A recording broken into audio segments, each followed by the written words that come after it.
Bismillahirrahmanirrahim. Assalamualaikum warahmatullahi wabarakatuh.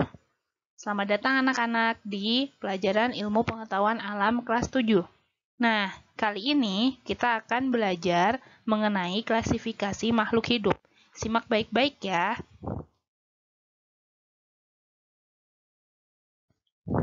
Segala sesuatu yang ada di sekitar kita terdiri atas berbagai bentuk makhluk hidup maupun benda. Coba kalian perhatikan, ada tanah, udara, air, gunung-gunung, lautan, manusia, hewan, dan juga tumbuhan. Semuanya diciptakan oleh Allah dengan sangat sempurna. Air yang tiap hari kita minum ternyata tersusun atas dua unsur, yakni dua atom hidrogen dan satu atom oksigen, sehingga membentuk molekul H2O atau kita sebut air. Udara yang tiap hari kita hirup juga tersusun atas berbagai molekul unsur maupun molekul senyawa. Salah satunya, oksigen yang sangat kita perlukan untuk bernafas. Secara garis besar, benda-benda di alam semesta ini terdiri atas benda hidup atau makhluk hidup dan benda tak hidup, yang masing-masing memiliki ciri tersendiri.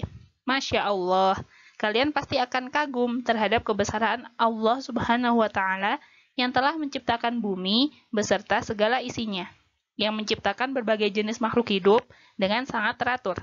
Nah, di materi kali ini, kita akan belajar lebih dekat mengenai klasifikasi makhluk hidup. Untuk itu, ada beberapa istilah penting yang harus kalian ketahui, yaitu makhluk hidup, benda tak hidup, klasifikasi, monera, protista, fungi, plantae, dan animalia.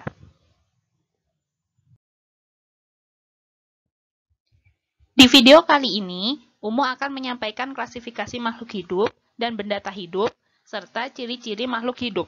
Untuk klasifikasi sistem 5 kingdom akan Umu sampaikan di pertemuan kita selanjutnya. Coba amati gambar berikut.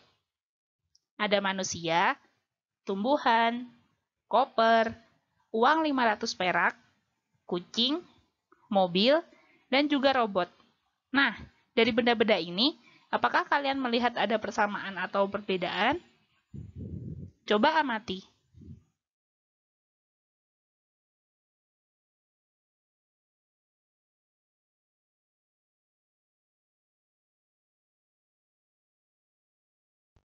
Nah, coba sekarang kita bandingkan antara kucing dengan mobil ya. Kalian punya kucing kan di rumah? Atau bahkan punya mobil? Apakah mereka dapat bergerak? Nah, kucing dapat bergerak, sementara mobil pun dapat bergerak. Tapi harus ada sopir atau orang yang menggerakkannya. Kemudian coba kita cari ciri-ciri yang lain. Kucing ternyata memerlukan makanan. Sementara mobil, ya, mobil juga perlu makanan, tapi dalam bentuk bahan bakar. Kemudian, apakah kucing dapat bernafas? Ya, kucing dapat bernafas. Kalau mobil tidak dapat bernapas. Kucing dapat berkembang biak, sementara mobil harus diperbanyak oleh manusia lewat perusahaan-perusahaan mobil.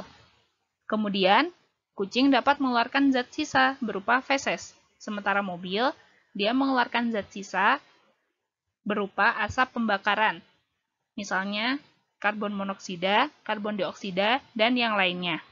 Nah, ternyata kita sudah menyebutkan berbagai hal mengenai kucing dan mobil nih. Lalu kemudian apa?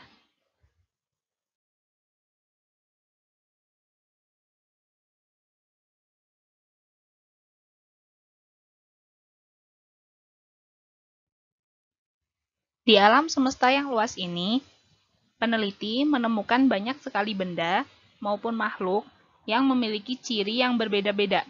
Oleh karena itu, mereka memasukkan benda atau makhluk tersebut ke dalam tabel klasifikasi.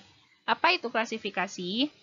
Klasifikasi adalah pengelompokan makhluk hidup berdasarkan persamaan dan perbedaan yang dimiliki. Misalnya, cara perkembangbiakan, bentuk alat gerak, bahkan bentuk kerangka tubuhnya. Dari pengertian tersebut, coba kita kelompokkan benda-benda yang sudah kita lihat di awal tadi.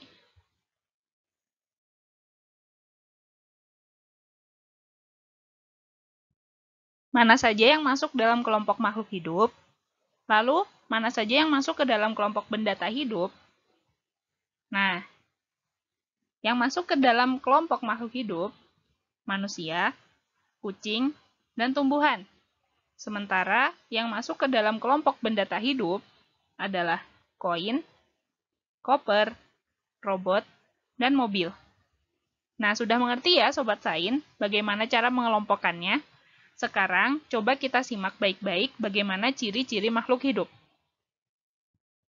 Berikut ini merupakan ciri-ciri makhluk hidup. Yang pertama, bernafas. Makhluk hidup memerlukan oksigen atau O2 dari udara untuk bernafas dan mengeluarkannya dalam bentuk gas karbon dioksida atau CO2. Yang kedua, memerlukan makanan. Untuk beraktivitas, makhluk hidup memerlukan energi yang didapatkan dari makanan dan minuman. Yang ketiga, bergerak. Makhluk hidup dapat beraktivitas karena memiliki sistem gerak pada tubuhnya. Yang keempat, tumbuh dan berkembang, yakni terjadi perubahan bentuk tubuh dan juga perkembangan sel-sel di dalam organ tubuh. Ciri yang kelima, berkembang biak atau bereproduksi, yakni kemampuan makhluk hidup untuk memperoleh keturunan. Ciri yang keenam, mengeluarkan zat sisa metabolisme. Zat-zat makanan dalam tubuh diubah menjadi energi dan menghasilkan zat sisa, berupa feses. Kemudian yang ketujuh, iritabilitas, yaitu kemampuan makhluk hidup untuk memberikan tanggapan atau peka terhadap rangsangan yang diterima. Dan ciri yang terakhir adalah adaptasi, yaitu kemampuan makhluk hidup untuk menyesuaikan diri dengan lingkungannya. Nah, kalian sudah tahu kan ciri-ciri makhluk hidup? Setelah ini, kalian dapat membedakan mana yang termasuk makhluk hidup dan mana yang termasuk ke dalam benda tak hidup.